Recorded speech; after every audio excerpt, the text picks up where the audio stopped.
Hello everyone, I'm Tim McInerney. I'm here with Rebecca Meekins, Assistant Town Administrator. We are going to talk to you today about town meeting, which is coming up May 13th at 7 o'clock. There'll be a special town meeting followed by a 7:30 start of the annual town meeting. We're going to walk you through the articles, and if at any point you have questions or comments, concerns, email or call us at any time, and we'll try to respond and provide more clarification. The goal here is to provide information so you don't have to gather it at town meeting, and we can have a smooth and efficient town meeting. So we're trying to provide information and get information out to the community as efficiently as possible. So having said that, we wanted to update folks on the clicker situation. We do use remote audience attendance apparatus to collect votes. So we had some problems in the past, and we've resolve them with the help of the IT committee. We will have to talk to Ray Mead about the placement of the devices. There was a lot of testing that was done, and there's a report online and on Facebook. Right. Can you talk a little bit about what they did to make sure we wouldn't have the same problems we had last year? With a lot of help from the IT committee, they went through a rigorous testing process to try to figure out what happened with the clickers and what issues we ran into. So they've determined essentially that the placement of the receivers was affecting the ability to receive votes. So this year we're going to have a little bit of a different setup at town meeting, so you'll probably notice that. That will allow those receivers to take the votes and count them accurately, which of course is incredibly important.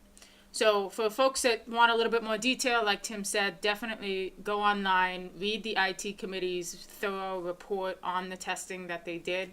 We're also going to replace batteries in all the clickers just to make sure that that wasn't a factor in any way. And we're looking forward to having success with them in May.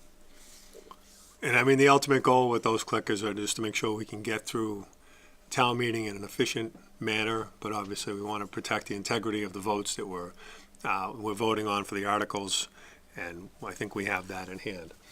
So having said that, we had a couple of outreach meetings. Becca and I attended, some of my staff attended. We did televise 2 of them. You can watch those. People had general questions that didn't relate to the warrant. We talked a lot about economic development opportunities in the community. We talked about taxation, local option income tax was a topic, general budgeting practices, purchasing, human resources, things we do on a day-to-day basis that people had questions about. So we covered a lot of ground, pretty well attended. I used to do a lot of them early on in my tenure here. We got away from them a little bit, but because we want to meet people where they're at, both online and in their communities. So we were in North Grafton at the Nelson Library Park last night, Thursday, and we were in this room on Thursday preceding, and then we were also in South Grafton 2 weeks prior to that. So, and that one was pretty well attended and televised too. And we spent probably 2 hours there. The state rep ended up coming in. We had 1 board member, a CIPC member, and you and me. Anybody else? Yeah, no, we've had, I'd say, good success with the recent outreach meetings. We really encourage people who weren't able to attend to go back and watch those videos, so you can sort of see, get a feel for what people in your community are concerned about, and what plans we have to try to address those concerns and meet those people where they're at. So I think it was a good move, and we hope to continue doing it in the future. There could be a quality issue at last night's meeting in terms of the video. So, but it's important. The first meeting talked about economic development. With economic development comes infrastructure projects. So Route 30 was a topic for last night because the residents up there have a problem traversing in and out of the trench that's being dug by National Grid. So we spent some time on that. We want to do a better job of getting National Grid to follow our instructions and our lead to get notice to the residents on Route 30. But how that ties into the economic development piece is that infrastructure that National Grid is installing will service redevelopment and new development along that corridor all the way up to Tufts.